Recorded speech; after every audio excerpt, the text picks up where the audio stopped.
Hello, I'm John Walsh, and I'm here to talk about my brand new book, Doctor Who and the Daleks, the official story of the films, exclusively here on Forbidden Planet TV.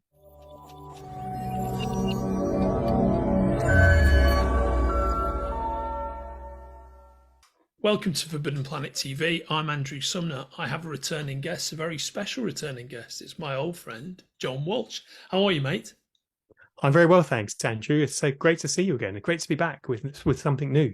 It's always great to see you because your visits always mean we've got a real treat to talk about. And you've been on in the past talking about your Titan books, Flash Gordon story of the film book, about your Escape from New York story of the film book. And this year, 2022, you're talking about, and I'll let you introduce it, mate, because it's very exciting. Well, yes, I think the background somewhat gives it away. So Doctor Who and the Daleks, the official story of the films, because of course there was two Doctor Who movies or feature films in 65 and 66, and it's never been allowed before. This is not a BBC licensed product. And so to create a book on these films, which are owned by the great people down at Studio Canal, took a lot of negotiating between Titan Books, the BBC, and Studio Canal. So I'm very grateful to all three parties for getting this together. Yeah, it's wonderful to see because I've been involved in some of those conversations between those three parties, and I know how complex the road to producing this book has been. These two films, as we were saying off camera, John, have a lot of emotional significance to me because they probably rank among my personal favourite iterations of Doctor Who. You know, being a child of the 60s, I kind of grew up watching these films during the bank holidays when I was a kid in Liverpool. And there are many great things about both of these movies, not the least of which is Cushing's performance and the nature of the Doctor himself, who's quite different compared to what he is in the TV show. So what was your way into all of this, John? Well, I was fascinated because there's the story of the films themselves, because they're not official Doctor Who movies, and that the Doctor isn't a Time Lord and so on. You know, there's various alterations that have been made to the story. And then there's the kind of the behind the scenes of what went on, because the films were quite low budget, and yet they shot at H stage at Shepperton Studios, which was where Stanley Kubrick shot 2001 and so on. And later in the 80s, Flash Gordon shot there. So how did they afford that? Why wasn't there a third film? How did they do the effects? Why were the Daleks a different design? Where was the TARDIS from the TV show? What's happening to the music? So all those questions we had when we watched the film growing up, we're like, hang on, this isn't On the Buses, the movie, which had the familiar characters and the kind of theme tune and so on. If this is the TV version in the cinema, where are all those things that are missing, and why is things so different? And so for years, I had lots of questions hanging around about how the films were made, what the motivations were, and what kind of happened on the second film. What happened to Peter Cushing? So with this book, I was able to have access to Studio Canal's archive, and of course, we've got some wonderful photos in there as well, and the fans helped. But I was able to get that story straight because, you know, it's some pressure, isn't it, Andrew, when it says the official story of the film, it needs to be the official version. So somebody will tap you on the shoulder and say, oh, that's not right. You got the dates wrong. So I had to make sure that everything was verifiable, I guess. Yeah. What an interesting journey to go on. And did you get to speak to any of the surviving cast of the movies? Yes, all of them, including Bernard Cribbins. So sadly, Bernard died this year, and he spoke to me about his time on the film, his time with Gordon Fleming. He even told me about how he auditioned for Barry Letts to try and become Doctor Who himself, or become the Doctor on television. So that's all in the book. And I spoke to Jason Fleming, the actor, who's Gordon Fleming's son. Anthony Way, who's now a senior executive on the James Bond films. He was the first AD, or the first assistant director. All of the surviving cast members spoke to me. Roberta Tovey wrote the foreword. So I had everything I could have wanted, and unpublished images as well. It still gives me a tingle when I look through the book and I see the unpublished stuff, because I'm a big Doctor Who fanboy. And so the unpublished stuff really screams out. And the high quality of the pictures you've seen before, but they're now in real high definition as well. It's been great having the access. Oh, and you always get such great access, John, with your perseverance, and I think that's wonderful about all the movie books you produce for Titan. Did he get to speak to Mr. Ben himself, Ray Brooks? No, sadly, Ray Brooks is one of the few actors that I didn't get hold of for the film, but I spoke to people who knew him. I spoke to his agent, of course. But pretty much, I think he's probably the only one that I didn't manage to snare. Yeah. Wait, what a pity. But getting Cribbins before he passed away, that must have been. How did you find him? Well, he was great. I met Bernard Cribbins back at the 50th anniversary for Doctor Who when it was at the Excel Centre in London. So I was in the green room doing a sort of a series of sit-down chit-chats, free food and drink, of course. And I spent most of that weekend in that green room. And I chatted to him there at length because he was there, obviously, in his capacity as both the movie Doctor companion, as the policeman, but also he was Donna Noble's grandfather in the David Tennant years as well. So he's one of the few actors that's appeared in both the television and the movie versions. And he was very nice. He was very charming. He was quite kind of candid about Gordon Fleming. And he told me a wonderful story about the Daleks, because some of the Daleks had Australian accents. And as he explains to me in the book, it's during the filming, of course, they don't have that Dalek voice. They don't have the exterminate voice. So Peter Cushing and himself, Bernard Cribbins, were making their way either up or down the ramp, and the Dalek's coming towards them, and in an Australian accent says to them, go here or go there. And of course, they burst into fits of laughter. And Gordon Fleming told him off, but didn't tell Peter Cushing off. And so, he remembers those stories fondly. And it's great because sometimes it's in those smaller moments that you can find out more about what went on and sort of the hierarchy, if you will, of the actors and the politics. But we found out more serious stuff as well about Peter. Was he really unwell in the second film, or was there a dispute with the production team, with Milton Subotsky? A stand-in was used for some of the scenes. So we're able to drill down into that by looking at the insurance paperwork and clarifying exactly what the situation was. So it's been a great relief, really, to straighten the story out. It happened on Flash Gordon too. Sam Jones told different stories at different times to different people.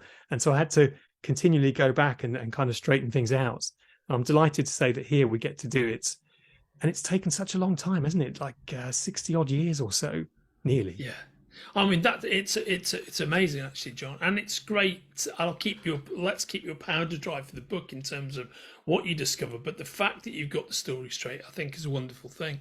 And I think what's great about Cushing's performance is he's actually so, and despite whatever might have been going on with him off camera, he's actually so energetic on camera at that phase in his life. An energy he still had in the early 70s in, say, Frankenstein and the Monster from Hell, when he's jumping around and actually doing physical stunts and whatnot.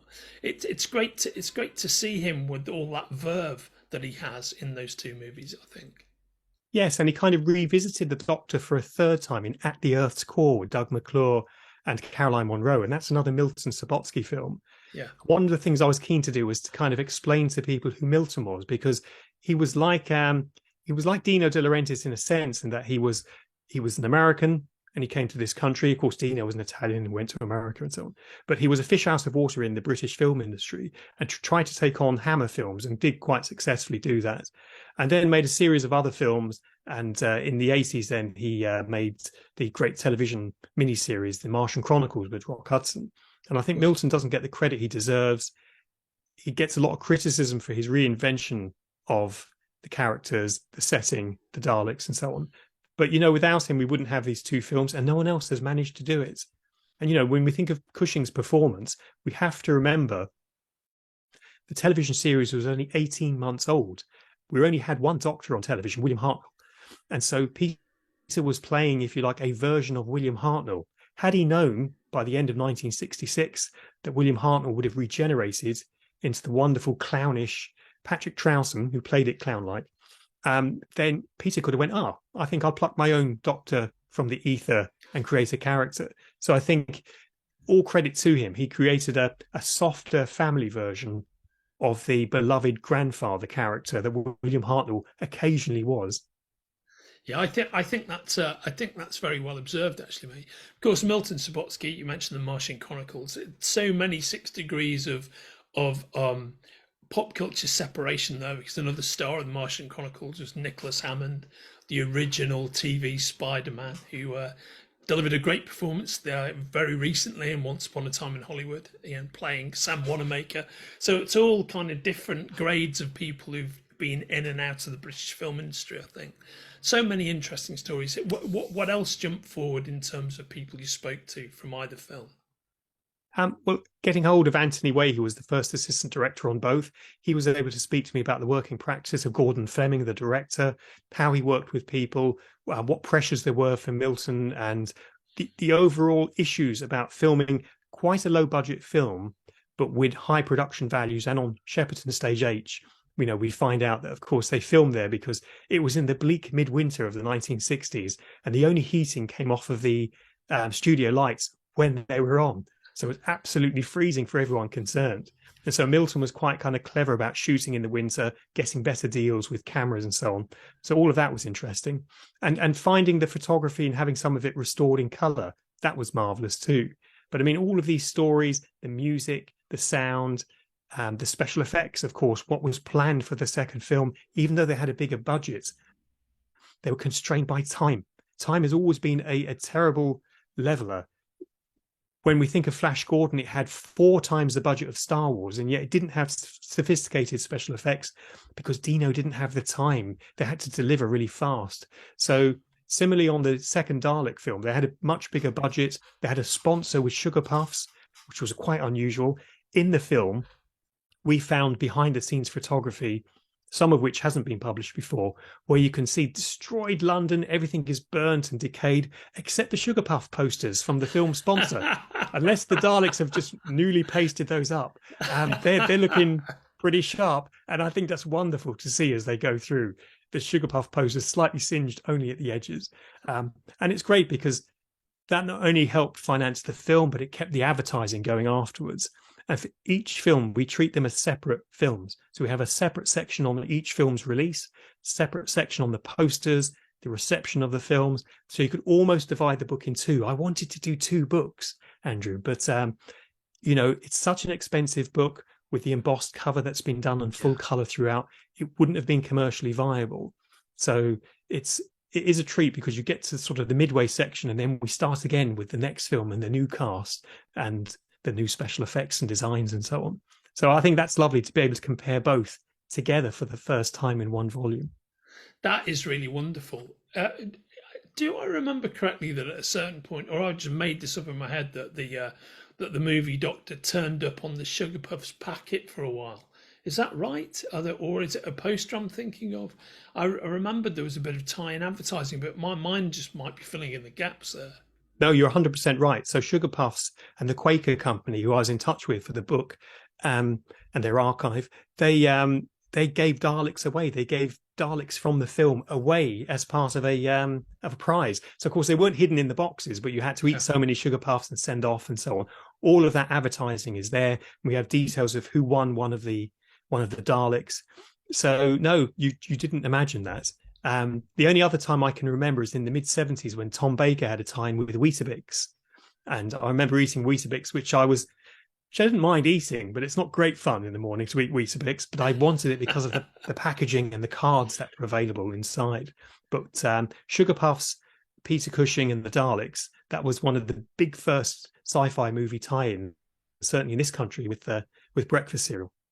Yeah, mate, it really was wonderful stuff. And I guess another memory I have of the second movie of Daleks Invasion Earth 2150 AD is that beautifully ominous quad poster it used to have.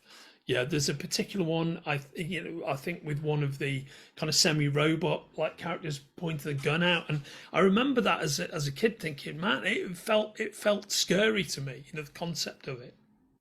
Well, yeah, it's like a Kitchener thing, isn't it? Your country needs you. Exactly right. Bill Wiggins, who created that design for the second film, also created the designs for the first film as well, of all the Daleks in a row. And interestingly, both posters actually belie a kind of confusion with why Peter Cushing was cast. Peter Cushing was cast because he's the big star, and he is a big star. He's a marquee name, so you wanted him front and centre. But when you see the poster for the first films, he's tiny in the background with Roy Castle and Jenny Linden and Roberta Tovey. And in the second film, he's in a black leather Roboman suit walking across the horizon with Ray Brooks. And so he wasn't put front and centre of either poster campaigns. And if the Daleks are your selling point, then for the second film, why have you got this sort of robot almost fascist style Kitchener approach. It's a beautiful poster, absolutely one of the best posters from the 60s. But in terms of an advertising signal for your film, where are the Daleks and where's Peter Cushing? No, so I mean you're absolutely right. So interesting because it's almost a precursor to one of the original Mad Max posters, if you recall. There's a real similarity between the two things. But as you say, it's not very Doctor Who and it's not very Dalek orientated. It's not Cushing orientated. This is what I love about what you do with these books, John. I think your level of attention to detail and the degree to which you dig in with all of these great making of books that you do for Titan, it's such a revelation. And I think anybody who's a fan of Doctor Who and anybody who's enjoyed or been intrigued by these two movies over the years, they're in for a real treat reading this book, which, by the way, can be pre-ordered, can be ordered, in fact, it's available now from the links attached to our conversation. Absolutely. And look, the poster we went for in the end, you can see Peter Cushing at the center of the drama there, because this was created for the home video release in the late 70s, early 80s by the great Tom Chantrell, who created one of the first, and some people consider the best, Star Wars poster in 1977 for the first Star Wars film. So Tom Chantrell was employed to reinvent both films for home video. And we found the originals for this. And I thought, I need this for the cover. And we have the artwork, of course, inside the book for both films. And he gets it right here because you have the Daleks writ large, as they should be, but also you have your star at the center. So I think it answers both queries about how do you have equal billing and how do you make sure people know it's Peter Cushing. And I think Tom's poster here, Tom Chantrell, is absolute magic. And I'm thrilled that we got to use this for the cover because it's my personal favorite of all of the poster variants. And we have all of them in the book, including some from other countries people won't have seen before. So it just works so superbly well. And curiously, a little space here for the title block as well, which coincidentally works. Who'd have thought?